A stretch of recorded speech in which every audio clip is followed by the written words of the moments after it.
Hello everyone, welcome to खुशी की दुनिया। खुशी की दुनिया में आपका बहुत बहुत स्वागत है। पता नहीं लोगों को खुद से प्रॉब्लम क्या होती है। कोई भी आएगा कुछ भी कह जाएगा, डराएगा, धमकाएगा।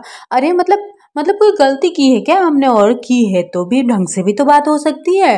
ऐसा बहुत सारे टीनेजर्स को लगता है कि अक्सर उनको बहुत सारी एडवाइस दी जाती है और काफी लोग उनको डराते हैं, धमकाते हैं, धमकियां देते हैं और हम समझ ही नहीं पाते कि ऐसा क्यों होता है हमारे साथ। तो आज की समरी हमारे उन सारे सवालों का जवाब देगी।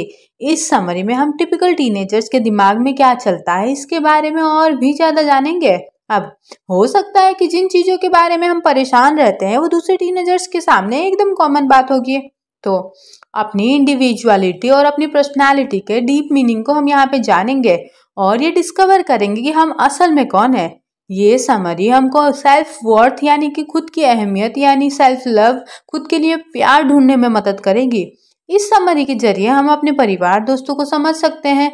ये समरी हमारे रिश्ते को एक नया मीनिंग देगी। तो चलिए स्टार्ट करते हैं आज की समरी। तो आज की समरी का नाम है बीइंग अ हैप्पी टीनेजर, जिसे लिखा है एंड्रू मैथ्यू ने। चलिए समरी को स्टार्ट करते हैं। सबसे पहला सवाल सबसे चैप्टर में, एम आई नॉर्मल? इस सवाल का जवाब क्या हो सकता है? क्या ऐसा कुछ है जो आप खुद के अंदर बदलना चाहते हैं? अपना बाल, अपना वजन, आंखों का रंग या फिर अपना शरीर नापसंद करना टीनेजर्स में बहुत आम बात होती है। स्टडीज बताती है कि 96% टीनेजर्स अपने फिजिकल अपीयरेंस यानी कि उनका जो लुक है उससे खुश नहीं है, खासकर अपने चेहरे और शरीर से। ये महसूस करना कि आप अलग बनना चाहते हैं, दिखना चाहते हैं, ये बहुत आम बात है, कॉमन बात है। इस फीलिंग की हेल्प से आप अपनी जिंदगी में ग्रोथ और बदलाव ला पाएंगे। एक टीनेजर होने का मतलब है कि एक दूसरे से अलग होना। ये अपनी उम्र के दूसरे लोगों से अपने फर्क को, डिफरेंस को खोजने के बारे में है। अगर आप कभी भी ऐसे समय से गुजरे होंगे जब आपको लगे कि आप आम लोगों से बिल्कुल अलग हैं, तो एकदम परेशान ना हो। दूसरे टीनेजर्स भी बिल्कुल ऐसा ही महसूस करते हैं जैसे कि आप करते हो। एक टीनेजर होने के नाते आपको लग सकता है कि फिट होने के लिए आपको खुद को बदलने की जरूरत है। सोसाइटी ने आपको ये सोचने पर मजबूर कर दिया है कि आपको खुद को बदलने की जरूरत है। 5 ऐसी आम बातें हैं जिन पर ज्यादातर टीनेजर्स यकीन करते हैं। पहला तो ये कि आपको सक्सेसफुल होने के लिए स्मार्ट होने की जरूरत है। दूसरा, खुशियां तभी आती है जब आपके पास चिंता करने के लिए कुछ ना हो। और तीसरा, आपके सपनों का पार्टनर आपको तभी मिलेगा जब आप सुंदर होंगे। चौथा, सिर्फ अच्छे दिखने वाले लड़कों को ही सुंदर लड़कियां मिलती है। और पांचवा, गलती करना बहुत बुरा है। तो जैसे जैसे हम बड़े होंगे जल्द ही हमको एहसास होने लग जाएगा कि ये सब भी बातें झूठी है। ऐसे कई सक्सेसफुल लोग हैं जो अपने स्कूल में स्मार्ट नहीं थे, बिजी होने के बावजूद लोग खुशियां ढूंढ लेते हैं। अपने लुक्स की चिंता किए बिना जिसे चाहे उसे डेट कर सकते हैं। और आखिर में गलतियों से बचा नहीं जा सकता। ज्यादा से ज्यादा हम ये कर सकते हैं कि उससे सीख ले सकते हैं अगर हम अलग जिंदगी जीना चाहते हैं। और इसके लिए सबसे जरूरी काम करना हमको अपना एटीट्यूड बदलना यानी कि चेंजेस करना। क्योंकि अगर हम हमेशा एक ही चीज करते रहेंगे तो हमको रिजल्ट भी एक ही मिलने वाला है। हमको अपना माइंडसेट और अपनी जिंदगी की ओर अपना एटीट्यूड दोनों ही बदलना होगा। फॉर एग्जाम्पल, केविन की कहानी को सुन लेते हैं और देखते हैं कि उसने अपनी जिंदगी कैसे बदली। गेविन हाई स्कूल में 3rd ईयर का स्टूडेंट है। उसके माँ बाप का तलाक हो चुका है और वह ऐसे दौर से गुजर चुका है जहाँ उससे किसी की भी बात सुनने से मना कर दिया था। गेविन को लगता था कि उसके पेरेंट्स उसको बिल्कुल भी ध्यान नहीं देते थे उसके ऊपर, और हर रोज उसकी माँ उसे उसके हिस्से का काम का ना करने पर डांटती थी। स्कूल में गेविन को दूसरे बच्चों के साथ लड़ाई करने की वजह से अक्सर प्रिंसिपल्स के ऑफिस में बुलाया जाता था। एक दिन उसकी माँ उसके रवैये से थक गई और फैसला किया कि वे उसके साथ में सीरियसली बात करेंगे। उन्होंने उसे बताया कि वो उसे अकेला पालने में जो और तलाक लेने के बाद में अपने गुजरने की वजह से उनकी जिंदगी पहले से ही बहुत मुश्किल में है। उन्होंने गेविन को बताया कि उसका गुस्सा समझती है लेकिन उसको स्ट्रांग बनने की भी जरूरत है। आखिरकार एक दूसरे के लिए वही दोनों ही है, वे किसी और के ऊपर में डिपेंड नहीं हो सकते। और गेविन ने अपना बर्ताव नहीं बदला, अपना बिहेवियर चेंज नहीं किया तो वो दोनों के लिए मुश्किलें और भी ज्यादा बढ़ जाती है। तो उस समय गेविन को एहसास हुआ कि वो अकेला नहीं है जो अपने माँ बाप की तलाक की वजह से परेशान है। ये सच है कि उसने एक परिवार के होने का मौका खोल दिया, लेकिन उसकी माँ ने भी बहुत कुछ झेला है। गेविन ने तुरंत ही अपना बिहेवियर बदलने का फैसला लिया। उसने अपना उसके एटीट्यूड से किसी का अच्छा नहीं हो रहा था। जो प्यार, वो अटेंशन वो अपने पेरेंट्स से चाहता है, वो सब कुछ उसे पहले से भी मिल रहा है, वही था जो उसको देख नहीं पा रहा था। उसके बाद से गेविन सुबह जल्दी उठ जाता और खुद पूरा घर साफ करता। उसने बाकी स्टूडेंट के साथ में अच्छे से रहने की भी पूरी कोशिश की। ऐसा करने से गेविन और उसकी माँ करीब आने लगी, एक दूसरे से खुलने लगी और वो अपने पिता के साथ भी अच्छा रिश्ता बनाने में कामयाब रहा। तो अपनी जिंदगी को बदलना, ऐसा बोलना तो आसान है, करना बहुत मुश्किल है, लेकिन एक बेहतर फ्यूचर के लिए जो पहला कदम है वो बस वही बदलाव है। लीजिए तो सही वो कदम। वैसे इसी के साथ हमें अगला स्टेप लेना है, यानी कि अगले चैप्टर की ओर, जहाँ पे और एक सवाल है कि हु एम आई, मैं कौन हूँ। तो खुद को डिस्कवर करना आसान नहीं है। ज्यादातर लोग अपनी जिंदगी का मतलब ढूंढने में बहुत देर लगा देते हैं। चाहे आप अपनी जिंदगी का असली मकसद ढूंढे या नहीं, सबसे जरूरी बात है कि खुद को पसंद करो। खुद को पसंद करने से दूसरे भी हमको पसंद करने लगते हैं। जो लोग खुद को पसंद नहीं करते, उसकी सेल्फ इमेज भी अच्छी नहीं होती और वो ऐसे बन जाते हैं जैसे उनको कोई पसंद नहीं करता। वो दूसरे लोगों से सोशलाइज यानी कि मिलते जुलते समय अक्सर इन दो तरीकों का इस्तेमाल करते हैं।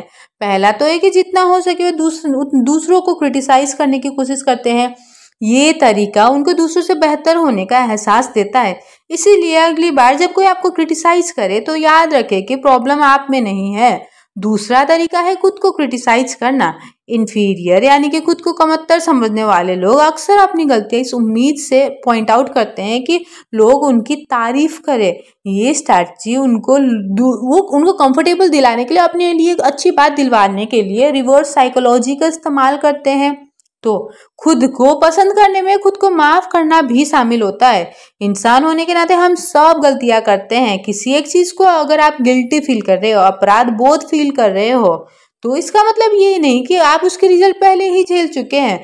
खुद को गिल्ट से आजाद कर लो और खुद को माफ कर दो। इससे आपको नया नजरिया मिलेगा और आप अपने लिए और दूसरों के लिए और ज्यादा काइंड यानी कि दयालु बनेंगे।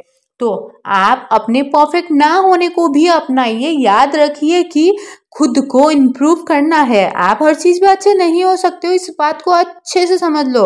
हालांकि कुछ लोग बहुत टैलेंटेड और गिफ्टेड होते हैं, लेकिन ऐसे लोग ना बहुत ही कम होते हैं। असल में ज्यादातर लोग बस एक या दो चीजों में ही परफेक्ट होते हैं। ऐसा भी हो सकता है कि आप किसी चीज में अच्छे ना हो और इसमें कोई बुराई नहीं है, नो प्रॉब्लम। ये दुनिया खूबसूरत और टैलेंटेड लोगों से भरी हुई है, लेकिन जरूरी नहीं है कि हम भी खूबसूरत टैलेंटेड इंसान ही पसंद करने लायक या फिर काइंड हो। अच्छा कैरेक्टर होना ही सबसे ऊंची और बड़ी बात होती है। लाइकेबल यानी कि जिसे लोग आसानी से पसंद कर लेते हैं, ये बनने के लिए हम में नम्रता, ईमानदारी, बहादुरी, दया और बड़ा दिल जैसे बहुत सारी खूबियां होनी चाहिए। इन्हीं सारी क्वालिटीज से अच्छा कैरेक्टर बनता है। तो आप इन खूबियों के साथ में पैदा नहीं होते हो, ये क्वालिटी हमको टाइम बाय टाइम डेवलप करनी रहती है। हम टैलेंट और सुंदरता के दम पर उतनी रेस्पेक्ट नहीं पा सकते हैं जितनी हम अच्छे कैरेक्टर के लिए पा सकते हैं। तो खुद अपने बारे में अच्छा महसूस करना बहुत जरूरी है, बुरे वक्त में भी। अगर आप खुद के बारे में अच्छा महसूस करते हो तो आप नेचुरली पॉजिटिव एनर्जी को रिलीज करते हो, जो दूसरे लोगों की पॉजिटिविटी को अट्रैक्ट करता है। अपने बारे में अच्छा महसूस करने के 7 तरीके होते हैं। पहला तो खुद को एक्सेप्ट करिए, स्वीकार करिए आप जैसे भी हो। जैसे कि हमने पहले पढ़ा था कि हर इंसान कभी ना कभी गलती करते हैं। खुद के लिए और भी दयालु और नरम बनिए और खुद को हर गलती के लिए क्रिटिसाइज करने से बचिए। दूसरा, तारीफों को और भी खुले दिल से लीजिए, शर्मीली मुस्कान के पीछे ना छुपे। तारीफ को खुलकर एक्सेप्ट करें और उन पर यकीन भी करें। तीसरा है, दूसरों की भी तारीफ करें। दूसरों को खुश महसूस कराने से आप भी खुश महसूस करेंगे। दूसरों के अच्छे काम या फिर खूबियों के लिए उनकी तारीफ करने के लिए ज्यादा ना सोचो। चौथा तरीका है, अपने और अपने एक्शन के बीच के फर्क को पहचानो। अगर आपने कोई गलत काम किया है तो खुद ब खुद अपने आप को एक गलत इंसान ना मानो। पांचवा है, अपने आसपास पॉजिटिव लोगों को रखें। आपके आसपास के लोगों के पास में आपको अच्छा या खराब महसूस कराने की ताकत होती है। पॉजिटिव लोगों के साथ समय बिताने से हो सकता है कि आप उनकी पॉजिटिव एनर्जी अपने अंदर ले लो। छठा तरीका है, खुद को विजुअलाइज करना। सोचिए कि आप फ्यूचर में क्या बनना चाहते हो। आपके थॉट्स बहुत पावरफुल होते हैं, इसीलिए जो कुछ भी सोचो ध्यान से सोचना। आखिर में खुद को हर दिन इंप्रूव करो। आपके माइंड को भी इंप्रूव करने के लिए अच्छे आइडियाज की जरूरत होती है, इसीलिए सेल्फ हेल्प किताबें पढ़ना या सुनना, ऐसी एक्टिविटी करना जिससे आपको ज्यादा जानकारी मिले, माइंड के लिए अच्छी एक्सरसाइज हो सकती है। बदलाव जो है ना, वो हर उस इंसान के लिए अच्छी होती है जो बदलना चाहते हैं। अगर आपको लगे कि आप तो ऐसा कभी नहीं कर पाओगे, फिर भी आप ऐसा कर सकते हो। अपने कंफर्ट जोन से बाहर निकल करके नई चीजों को एक्सप्लोर करिए, खुद को चीजों को पूरा करने का दूसरा मौका दीजिए जिसे करने में आप पहली बार में फेल हो गए थे। और देखिए कि आपने कौन कौन से पहलू को इम्प्रूव किया है या कर सकते हो। काल एक परफेक्ट एग्जाम्पल है। काल जब कम उम्र में थे वो दुबले पतले लड़के हुआ करते थे। वो एक पानी का गिलान भी बहुत मुश्किल से उठा सकते थे। स्कूल में उनको हमेशा सब कोई सूखी हड्डी कह करके चिढ़ाते थे। काल का शरीर एकदम दुबला पतला था। उनकी शरीर उनका इनसिक्योरिटी में से भी एक था ये चीज। उनको लगता था कि वो कभी नहीं बदलेंगे। उनके पास उनको शरीर को बदलने का कोई तरीका ही नहीं था। वो ऐसे ही बॉडी स्ट्रक्चर के साथ में पैदा हुए थे। लेकिन काल को वेट लिफ्टिंग के बारे में पता चला, उनको उसमें इंटरेस्ट आया। उन्होंने इसे एक ऐसे मौके की तरह देखा जैसे कि वो बिना कोई सर्जरी या फिर किसी भी गलत तरीके से अपना मन चाहा शरीर बना सकते थे। काल ने बस हफ्ते में 6 दिन जिम जाना स्टार्ट किया और एक स्ट्रिक्ट डाइट फॉलो करने लगे। 2 साल के बाद काल का वजन 50 किलो पड़ गया था और आखिर में वो ऐसी बॉडी बना पाए जिसका उन्होंने सपना देखा था। जरा जरा सोचिए, अगर काल ये मान करके बैठ जाते कि वो तो कभी भी बेहतर नहीं हो सकते, तो वो अभी भी अपनी जिंदगी में दुखी होते, परेशान होते। नए तरीकों को आजमा करके काल अब अपने बारे में अच्छा महसूस करते हैं और अपनी बॉडी को ले करके ज्यादा कॉन्फिडेंट है। तो ये सारे एग्जाम्पल से हमने समझा कि वो जो सारा सोचता कि मैं कौन हूँ, इसका जवाब। वैसे आगे जो अगला चैप्टर है, इस चैप्टर का नाम है पेरेंट्स। यानी चलिए जानते हैं पेरेंट्स। तुम कहाँ थे? क्या तुम्हें पता है कि क्या वक्त हो रहा है? कल रात तुमने कचरा बाहर क्यों नहीं रखा? तुम्हारे नंबर इतने कम क्यों आ रहे हैं? तुम कहाँ जा रहे हो? ये सारे सवाल। तो क्या आपने कभी अपने पेरेंट्स को ये सब सवाल करते हुए सुना है क्या? एक टीनेजर होने के नाते ना अपने पेरेंट्स को इरिटेटिंग समझना बहुत नॉर्मल बात है। सच में एकदम नॉर्मल बात है। वो ऐसे कई सारे सवाल पूछते हैं जिसका जवाब हम नहीं देना चाहते हैं। पेरेंट्स अपने बच्चों के लिए कर्फ्यू लगा देते ताकि वो घर जल्दी आए। वो आपसे वो काम करने को कहते हैं जो आप नहीं करना चाहते हो। सच में कहा जाए तो वो ज्यादातर समय सन की जैसे बिहेव करते हैं। ऐसा ही लगता है ना, सबको लगता है। लेकिन ये सभी हमको आगे चल करके एक बेहतर इंसान बनने के लिए जरूरी है। हमको एक अच्छी जिंदगी देने के लिए हमारे पेरेंट्स जितना उनके वश में होता है वो सब कुछ करते हैं। वो दिन में 9 घंटे काम करते हैं, घर साफ करते हैं, आपको स्कूल लेके जाते हैं, रोज सुबह आपके लिए नाश्ता बनाते हैं और भी बहुत सारी चीजें। पेरेंट्स आपको आपकी गलती के लिए इसीलिए डांटते हैं ताकि आप उनसे कुछ सीख ले सके। तो वो जो कुछ भी करते हैं ऐसा इसीलिए करते हैं क्योंकि वो आपसे प्यार करते हैं। आप और आपके पेरेंट्स अलग अलग चीजों को लेकर के परेशान होते हैं। ज्यादातर टीनेजर्स अपने मार्क को लेकर के, फिर अपने दोस्तों को लेकर के, बॉयफ्रेंड या गर्लफ्रेंड को लेकर के और फिर पॉकेट मनी को लेकर के परेशान होते हैं। दूसरी तरफ पेरेंट्स अपने जॉब को लेकर के, अपने परिवार की जरूरत के लिए लेकर के और पैसे कमाने को लेकर के और फिर कई सारे घर में जरूरत के लायक खाने को लेकर के, अपने बच्चों को लेकर के परेशान होते हैं। तो आपको ये एहसास होना जरूरी है कि पेरेंट्स भी इंसान है, आपकी तरह वो भी गलतियां करते हैं, कोई परफेक्ट नहीं होता है। इसीलिए अपने पेरेंट्स से भी परफेक्ट होने की उम्मीद तो आप ना करो। जब भी आप अपने पेरेंट्स के साथ में बहस करो, वो बातें याद करने की कोशिश करो जिसके लिए वो परेशान रहते हैं। हो सकता है उनका आज काम पे दिन मुश्किल में रहा हो, तो उनको तुरंत से विलेन मानना बंद कर दो। उनके नजरिए को थोड़ा समझने की कोशिश करो। जैसे कि आगे हम कोबी की सिचुएशन को देखते हैं और जानते हैं उसके और उसके पिता के बीच क्या हुआ था। कोबी के पिता अपने घर पर बने ऑफिस में अपने क्रेडिट कार्ड के उधार के बारे में सोच रहे थे। उनके खर्चे उनकी कमाई से कई ज्यादा है, जिस वजह से वो उधारी में चले गए थे। वो $25,000 का उधार कैसे चुका सकते हैं जब उनके महीने की कमाई बस $10,000 है। उसी समय कोबी अपने पिता के ऑफिस में इस उम्मीद के साथ में गया कि उसे एक नई साइकिल मिलेगी। उसके सभी दोस्तों के पास में साइकिल थे, उसको भी साइकिल चाहिए था। बड़ी हिम्मत करने के बाद कोबी ने अपने पिता से साइकिल का डिमांड किया। अपने बेटे की इच्छा सुनकर के कोबी के पिता गुस्सा हो गए। वो कोबी पे चिल्लाए और उसे अपने सारे खर्चे और उधार गिनाने लगे जो कि उनको चुकाने थे। उन्होंने कोबी को कहा कि ये उनके लिए ऐसा आराम से जीने का टाइम नहीं है, समय नहीं है। तो कोबी अपने पिता की आंसर सुनकर के डर गया और उसने सोचा कि मैंने तो बस एक साइकिल ही मांगी थी, उनको इतना चिल्लाने की जरूरत क्या थी, जबकि वो सीधा मना कर सकते थे। तो इस बिहेवियर से कोबी को चोट पहुंची और उसके बाद उसने अपने पिता से दोबारा बात ना करने की ठान ली। तो यहाँ पर बताई गई इस सिचुएशन में हम देख सकते हैं कि पेरेंट और बच्चे दोनों ने जो कुछ किया वो करने के लिए उनके पास उनके अपने अपने कारण थे। पेरेंट को भी अचानक से झटका लगा और बच्चा भी अचानक से चौंक गया। दोनों को एक दूसरे को समझने की कोशिश करनी चाहिए थी इसके बदले। तो उसके पिता अपने उधार ना चुका पाने की वजह से परेशान थे, जबकि कोई भी अपने दोस्तों में फिट होना चाहता था। थोड़ी ज्यादा बातचीत करना, थोड़ी समझदारी से इस झगड़े या मनमुटाव से बचा जा सकता है। ज्यादातर टीनेजर अपने पेरेंट्स को थैंक यू कहना भूल जाते हैं। अपना पूरा वक्त, कोशिश और पैसों को सेक्रीफाइस करने के बाद भी पेरेंट्स को ऐसा महसूस नहीं होता जैसे उनकी कद्र है। थैंक यू बोलना हमेशा जरूरी नहीं, लेकिन इससे आपके पेरेंट्स का दिन बन सकता है। ये अप्रिशिएशन लंबे समय तक चल सकता है, ट्राई करके देखिए। तो वैसे पेरेंट्स के बारे में जानने के बाद अब बात करते हैं फ्रेंड्स। अपने दोस्त समझदारी से चूज करिए। ज्यादातर पेरेंट्स अपने बच्चों को ऐसे दोस्तों के साथ में समय बिताने के लिए कहते हैं जिनका कैरेक्टर अच्छा हो, ना कि उनके साथ जो हमेशा बदमाशी करते रहते हैं। तो एक टीनेजर होने के नाते हो सकता है कि आपको इसका रीजन पता ना हो सकता है कि आपके पेरेंट्स बहुत ही बुरे लगे आपको, क्योंकि वो आपको उन लोगों के साथ में समय बिताने नहीं देते जो आपको पसंद है। लेकिन जल्दी ही ना आपको उसके पीछे का कारण समझ आ जाएगा। आपके दोस्त और उनका बिहेवियर आपके बिहेवियर पर असर डालते हैं, क्योंकि पेरेंट्स के अलावा आपके दोस्त भी है जो आपको जिंदगी भर गाइड करते हैं। उनके साथ की वजह से आप उन जगहों पे जाना स्टार्ट कर देंगे जहां वो जाना चाहते हैं, और वो सब करना चाहेंगे वो जो आपके फ्रेंड्स करते हैं ज्यादातर। और ग्रुप में फिट होने की इच्छा होना नॉर्मल बात होती है। इसी वजह से सही टाइप के दोस्त चुनना बहुत जरूरी है। और अच्छे लोगों के साथ रहने से हम उन्हीं की तरह बनेंगे, उनकी पॉजिटिव एनर्जी हम तक फैल जाएगी और हमको हमारे बारे में अच्छा महसूस कराएंगे। और अगर हम ज़्यादा दुखी लोगों के साथ में रहेंगे जो ज़्यादातर झूठ बोलते हैं, धोखा देते हैं या फिर चोरी करते, तो हो सकता है कि हम भी उनकी तरह बन जाए। अगर आप इसे इनकार करने की भी कोशिश करते हैं, तब भी जिस तरह के दोस्तों के साथ आप रहते हैं उससे पता चल ही जाता है कि आप किस तरीके के इंसान हैं। कुछ लोगों को अपने लुक्स और अपने स्टेटस की बहुत ज्यादा परवाह होती है। टीनेजर्स भी कुछ अलग नहीं है, वो अपना ज्यादातर टाइम इसी कोशिश में बिता देते हैं कि कैसे दूसरे लोग उनको पसंद करें। ऐसे लोग हमेशा आपको मिलेंगे जो आपको पसंद नहीं करेंगे, और ये ठीक भी है।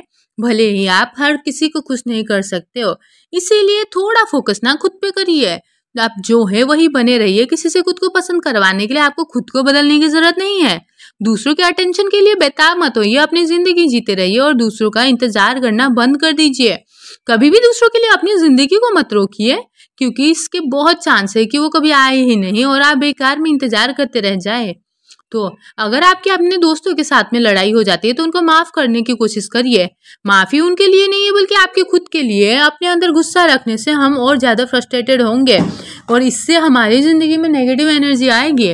दूसरों को माफ करके आप खुद को उस नेगेटिविटी से आजाद होने और आगे बढ़ने की परमिशन देते हो। इसे बेहतर तरीके से समझने के लिए चैट और ईथन की कहानी को सुनते हैं। चैट और ईथन इतने लंबे समय से फ्रेंड है कि अब तो उनको याद भी नहीं है वो लोग कब से एक दूसरे के साथ है, और उनके परिवार वाले भी काफी ज्यादा करीब है, इसलिए अक्सर छुट्टियां साथ में बिताते थे। एक दिन ईथर अपनी गर्लफ्रेंड सरा को लेकर के आए। वो अपनी गर्लफ्रेंड को क्रिसमस डेट पे ले जाना चाहता था। वो उसे अपनी फैमिली से मिलवाने के लिए लाया। जेट उस दिन ईथर के घर पर था। उसका करीबी दोस्त होने के नाते वो चाहता था कि जेट सरा से मिले और दोस्ती कर ले। एक दूसरे के साथ मिलने के बाद जेट और सारा एकदम करीब आ गए। उनको ऐसे लगा कि वो एक दूसरे के लिए ही बने हुए हैं। और सारा ने जेट के साथ जो महसूस किया था वो उसे बिल्कुल अलग था जो वो ईथन के साथ महसूस करती थी। 1 महीने के बाद सारा ने ईथन के साथ में ब्रेकअप कर लिया और जेट के साथ में रिलेशनशिप में आ गई। अब ये जानने के बाद ईथन को लगा कि उसके साथ में तो धोखा हुआ है और वो अंदर से टूट गया। इस दुनिया में इतने सारे लोग होने के बावजूद भी सारा को जेट से ही प्यार क्यों हुआ? इस वजह से उनकी दोस्ती में भी दरार आ गई। ईथन ने खुद से वादा किया कि अब वो जेड और सरा से कभी बात नहीं करेगा। जब भी आपस में वो लोग मिलेंगे उनके फैमिली, ईथन जेड से नजरें चुराता रहता और यूं बताता कि वहां पे वो है ही नहीं। और इस सिचुएशन में आप सोच सकते हैं कि जेड और सारा माफी डिजर्व नहीं करते, लेकिन ईथर इससे बाहर आकर के आगे बढ़ना डिजर्व करता है। ये प्रोसेस माफ करने से शुरू होगा। जेड और सारा को माफ करने से ईथन अपनी जिंदगी में आगे बढ़ पाएगा और खुश भी रह पाएगा। तो अपने दोस्तों के साथ अच्छा रिश्ता बनाए रखना हमारी सोच से ज्यादा मुश्किल हो सकता है। अपनी गलती निकालने के बजाय दूसरों की गलती निकालना ज़्यादा आसान होता है। तो लंबे चलने वाली दोस्ती की चाबी होती है दोस्तों की अच्छी क्वालिटी पर फोकस करना। अपने दोस्तों की बुरी बातों के बारे में सोचना बंद करें और उनकी अच्छी बातों पर ध्यान देने की कोशिश करें। खुशी अपने अंदर से ही शुरू होती है और ऐसा ना सोचे कि खुशियाँ आपको अपने परिवार या दोस्तों से मिलाएगी। एक बार जब आप खुश अपने बारे में खुश महसूस करेंगे तो आप दूसरे के अंदर भी खुशी देखना स्टार्ट करेंगे। तो ये समझा हमने दोस्तों के बारे में, दोस्ती के बारे में।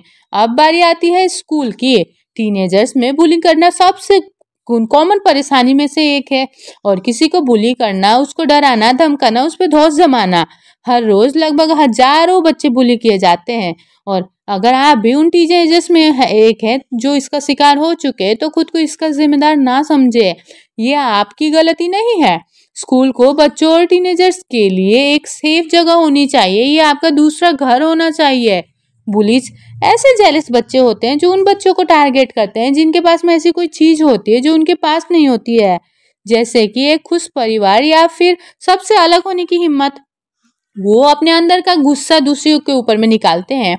तो अगर आप बुली होने से बचना चाहते हैं तो 5 तरीके याद रखिए जिससे आप किसी बुली को आपको टारगेट करने से रोक सकती है। पहला, आप खुद को जितना शांत और कॉन्फिडेंट दिखा सकते हैं दिखाएं। बुलीज ऐसे इंसान को परेशान करना चाहते हैं जो उनसे डरते हैं। अगर आप दिखाएंगे कि आप उनसे नहीं डरते तो जल्द ही वो आपसे बोर हो जाएंगे। दूसरा, ऐसे दिखाए कि जैसे आपको वो दिखाई ही नहीं दे रहा है। बुलीज को अटेंशन चाहिए, जो अटेंशन उनको चाहिए अगर आपने उनको नहीं दी तो वो किसी और को बुली करने के लिए ढूंढेंगे। तीसरा, बड़े इंसान बनिए या अपने अंदर बड़प्पन लाइए। जब भी कोई बुली बहस शुरू कर दे तो वहां से चले जाइए, उनके जाल में मत फंसिए। चौथा, अकेले मत रहिए। बुलीज भीड़ से डरते हैं। ज्यादातर वो लोग उनको निशाना बनाते हैं जो अकेले होते हैं और जिनके लड़ने की कोई उम्मीद नहीं होती है। आखिर में अपनी हेल्थ को अहमियत दीजिए, उनको इम्पोर्टेंस दीजिए। अगर बुली को सिर्फ कोई चीज चाहिए तो उसे दे दीजिए। किसी ऐसी चीज को के लिए अपने हेल्थ को खतरा ना पहुंचाए। जो चीज दोबारा मिल सकती है उसके लिए तो खास कर नहीं। अगर आप किसी बुली से डील कर रहे हैं तो हमेशा किसी की हेल्प मांगिए। इसका मतलब ये नहीं कि आप कमजोर हैं। अपने बड़ों से मदद मांगिए, जैसे कि आपके पेरेंट्स या टीचर। ज्यादा से ज्यादा बड़े लोगों को बताएं। जितने ज्यादा बड़े लोगों को पता होगा आपको उतनी ज्यादा हेल्प मिलेगी। चलिए की सिचुएशन देखते हैं, समझते हैं कि उसने बुली पर कैसे जीत पाई। केली सेकेंड ईयर हाई स्कूल का स्टूडेंट है। पिछले साल उसने ये नया स्कूल ज्वाइन किया। लगभग तब से ही वो बुली का शिकार हो रहा था और वहाँ पे बुली का जो सिचुएशन था वो बड़ा लंबा चौड़ा था और वहाँ पे लोगों को देख करके ही डर जाता था। ज्यादातर लोग उससे डरते थे, इसलिए जब केई को बुली किया गया तो कोई उसके लिए खड़ा ही नहीं हुआ। चे अक्सर उसके बुली के रूप में उसका सारा फंड, होमवर्क और पैसे सभी ले लेता। तो इस दौरान क्या हुआ कि और तो और चीज केलित को मारता और इस वजह से वो पूरे स्कूल में डर के मारे में भागता फिरता था। एक दिन केई ने डिसीजन लिया कि अब बस बहुत हो गया। उसने अपने टीचर्स, काउंसिलर, पेरेंट्स को अपने सिचुएशन के बारे में बताया। इससे पहले कि कुछ सीरियस होता, केई अपना दर्द खत्म करना चाहता था। अब की बार चेज केरी के सामने आया तो बिल्कुल नहीं डरा। चेज को नजरअंदाज करना स्टार्ट किया और चेज को दिखाया कि अब उसको कोई फर्क नहीं पड़ता। चेज केरी के रिएक्शन से चौंक गया, कंफ्यूज हो गया। उस दिन के बाद से चेज को स्कूल के प्रिंसिपल ने स्कूल से निकाल दिया। अब केरी स्कूल अकेले नहीं जाता था, उसके नए दोस्त बन गए थे। वो भी बुली के शिकार हो चुके थे। वो लोग ज्यादातर समय साथ में बिताते थे, यहाँ तक कि जब दूसरे बुली उनके ग्रुप की तरफ आते केई का ग्रुप उनको नजरअंदाज करता। एक साथ वो लोग ज्यादा स्ट्रांग और कहीं ज्यादा कॉन्फिडेंट हो गए थे। बुली का शिकार होना कोई ऐसी चीज नहीं जिसके लिए आपको शर्मिंदा होना चाहिए। याद रखिए कि कोई आपको बुली करता है तो इसके लिए क्योंकि वो आपसे जलता है। अगर उनके पास में वो चीज होती जो आपके पास है तो वो इतना ज्यादा अपसेट नहीं होता। बुली जैसी घटना को तुरंत रिपोर्ट करें और बड़ों की हेल्प लें। कई बच्चों कहते हैं कि मैं अलजेब्रा क्यों पढ़ रहा हूँ, क्योंकि मैं तो इसको कभी लाइफ में अप्लाई करने ही वाला नहीं हूँ। ये तो सच है, लेकिन आपको शायद घर खरीदते समय या काम पे जाते समय अलजेब्रा के फॉर्मूला का इस्तेमाल कभी भी ना करना पड़े। लेकिन ये आपको जानने में हेल्प करेगा कि आप जिंदगी में से क्या चाहते थे। स्कूल आपको जनरल नॉलेज इसलिए पढ़ाते हैं कि आप ढूंढ सको कि आपको क्या पसंद है। तो अगर आप वहां पे बैठ करके ये सोच रहे हो कि कैसे आप अपनी जिंदगी में कभी भी अलजेब्रा का इस्तेमाल नहीं करने वाले हो, तो स्कूल के पढ़ाने की टेक्निक काम कर गई। स्कूल के जरिए आपको पता चला कि आपको मैथ्स पसंद नहीं है और आप जिंदगी में कुछ और करना चाहते हो। स्कूल का काम है आपको आपकी पसंद और जिंदगी में सही दिशा ढूंढने में हेल्प कराना। आप कई तरीके की स्किल डेवलप करेंगे और पता लगा पाएंगे कि उनमें से कौन सी आपके लिए सबसे ज़्यादा सूट करता है। स्कूल को चैलेंजिंग होना चाहिए, क्योंकि बिना किसी चैलेंज के आप लोग एक भी चीज़ नहीं सीख सकते हो। किसी भी सब्जेक्ट की प्रॉब्लम को सॉल्व करके बच्चों को अपनी एबिलिटी पर कॉन्फिडेंट आता है और ये उनको उनकी पूरी काबिलियत तक पहुंचने में भी हेल्प करता है। इसी के साथ स्कूल के बारे में हमने काफ़ी कुछ समझा जाना। अब आगे जानते हैं हैप्पीनेस के बारे में, खुशी के बारे में। हम ऐसे कई चीज़ों के बारे में सोच सकते हैं जो हमको गुस्से में चीखने चिल्लाने में मजबूर कर सकती है। अगर आपने ऐसी लिस्ट बनाई जिसमें दुनिया की हर चीज़ लिखी हुई है जिससे आप नफरत करते हैं, तो शायद एक लंबी लिस्ट बन जाएगी। जिस तरीके से आप उन चीज़ों के बारे में सोचते हैं जो आपको पसंद नहीं है, ठीक उसी तरीके से आप उन चीज़ों के बारे में भी सोच सकते हैं जिनसे आप प्यार करते हैं। आप उन चीज़ों की एक लिस्ट बना सकते हैं जो आपको खुश करेगी। अपनी ज़िंदगी की सभी बुरी चीज़ों के बारे में सोचने के बजाय उसके अच्छी साइड को देखिए। अगर आप उन चीज़ों पर फोकस करेंगे जिससे आपके चेहरे पर मुस्कान आएगी, तो आप खुश रहेंगे। जब आप उन चीज़ों को देखते हैं जो आपको जिससे आपको प्यार है, तो खुशियाँ आप एक्चुअल में आपके पास आएगी। क्योंकि जिसने भी कहा है कि खुश रहने के लिए खुद को बदलने की ज़रूरत है, वो झूठ बोल रहा है। खुशियाँ हर शेप और साइज में आती है। आप लंबे, छोटे, मोटे, पतले कुछ भी हो सकते हो, फिर भी आप खुश रह सकते हो।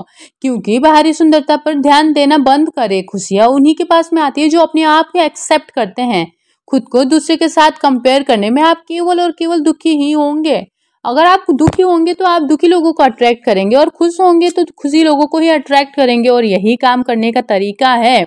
जब आप अंदर से महसूस करते हो, वही चीज़ बाहर आता है। इसीलिए पॉजिटिव सोच रखने से हमको हमारी ज़िंदगी का एक्सपीरियंस बदलने में हेल्प करेगा। यकीन नहीं होता तो जेनी का एग्जाम्पल सुनिए। जेनी को उसके पड़ोस में बर्थडे पार्टी में बुलाया गया। उस बच्चे के माँ के दोस्त होने के कारण जेनी की माँ ने उसे पार्टी में जाने के लिए कहा, लेकिन जेनी ने ये कहकर मना कर दिया कि वो नहीं जाना चाहती। इस पर उसकी माँ ने समझाया कि ये अच्छा सोशल इवेंट है जहाँ वो नए दोस्त बना सकती है। जेनी बातचीत करने में ज़्यादा अच्छी नहीं थी, इसलिए उसे दोस्त बनाने में बहुत मुश्किल होती थी। वहाँ जाते टाइम जेनी ने पहले से ही मान लिया था कि ये रात तो बहुत खराब जाने वाली है। वो जानती थी कि वो एक भी दोस्त नहीं बना पाएगी और पहले से ज्यादा दुखी होकर के घर लौटेगी। रात के खत्म होते होते जेनी सही साबित हुई। किसी ने उसे एक शब्द भी नहीं बोला, लेकिन ऐसा इसलिए नहीं हुआ क्योंकि कोई उससे बात नहीं करता था, बल्कि कई लोग जेनी के साथ दोस्ती करना चाहते थे। लेकिन जेनी ने गुस्से वाला डरावना चेहरा बना के रख दिया था, जिससे डर कर लोग उससे दूर ही रह रहे थे। वो इतनी दुखी लग रही थी कि कोई उसके पास में जाना नहीं चाहता था, क्योंकि जेनी ये सोचने में इतनी ज्यादा बिजी थी कि वो रात कितनी बुरी है। उसने ध्यान ही नहीं दिया कि कुछ लोग उससे बात करना चाहते थे। तो ये सिचुएशन इसका परफेक्ट एग्जाम्पल है कि कैसे हमारे अंदर की फीलिंग्स बाहर दिखाई देने लगती है। अगर जेनी इस आइडिया के बारे में पॉजिटिव होती, खुला मन रखती, तो शायद रात बीतते बीतते वो एक नया दोस्त तो बना ही लेती। हर चीज के बारे में बहुत ज्यादा परेशान होना छोड़ दीजिए। इस बारे में हद से ज्यादा सोचना कि क्या होने वाला है हमारे मन में डर पैदा कर देता है। फ्यूचर में बहुत ज्यादा फोकस करने से हम आज में जीना भूल जाएंगे। जब परेशान होने से कोई फायदा ही नहीं होता तो परेशान क्यों होना। अगर आप बदलाव लाना चाहते तो परेशान होने के बदले कुछ करिए। कुछ करना आपको आने वाली चीजों को बदलने में हेल्प करेगा। अपने सभी परेशानियों को पॉजिटिव में बदल दीजिए और सोचिए कि आप क्या करना चाहते हैं, उसको सच कर दीजिए। खुशी स्वीकार करने और खुश रहने का चुनाव करने से आती है। कई लोगों को कई अलग अलग प्रॉब्लम्स होती है, फिर भी वो खुश होते हैं। अगर आपको लगता है कि आपकी सभी परेशानियों के ना होने से आप ज्यादा खुश रहेंगे, तो आपको अपनी जिंदगी के बारे में दोबारा सोचना चाहिए, क्योंकि सभी प्रॉब्लम्स के होते हुए भी खुशी रहा जा सकता है। सबसे गरीब लोग भी खुश हैं क्योंकि उन्होंने खुश रहना चूज किया था। क्योंकि ग्रेटिट्यूड, शुक्रगुजार होने की प्रैक्टिस करिए और आपके पास में जितना है उसमें खुशियाँ ढूंढने की कोशिश करिए।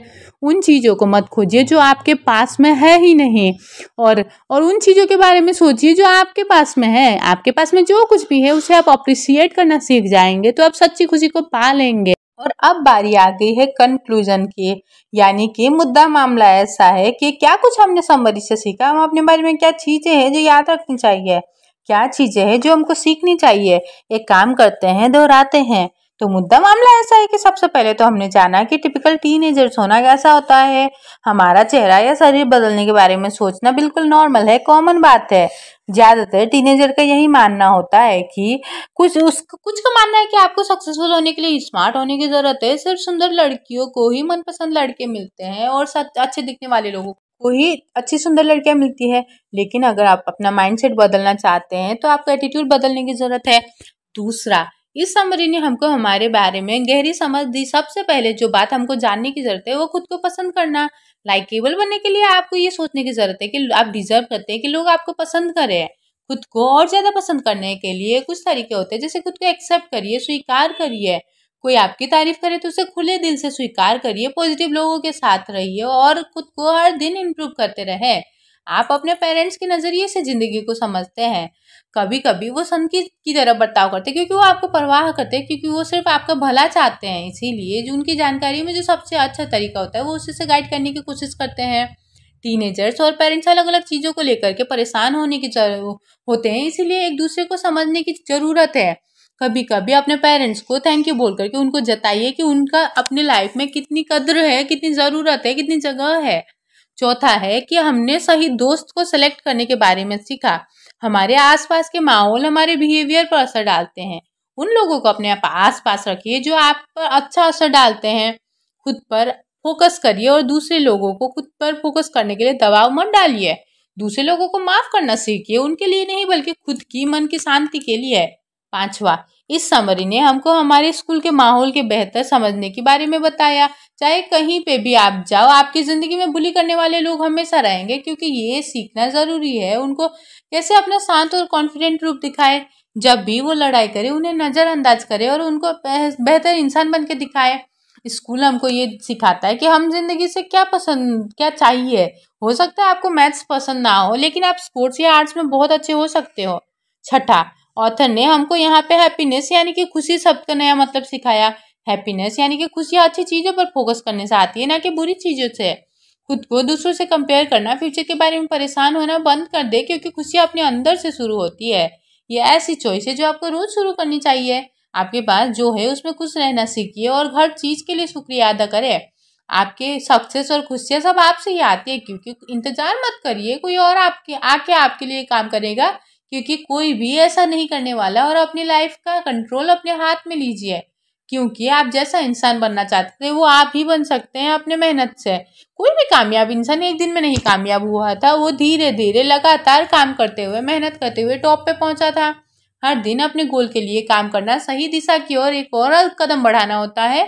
तो इसी लाइन के साथ में ये समरी यहीं पे खत्म होती है। बहुत सारी बातें होगी जो आप शेयर करना चाहते होंगे, तो प्लीज़ कमेंट सेक्शन पे लिख के आप बता सकते हैं कि ये समरी कैसी लगी। अगर आपको कोई और समरी सुननी है तो भी आप कमेंट बॉक्स पे लिख के सकते हैं, और यहाँ पे 400+ बुक्स है वो भी आप सुन सकते हैं।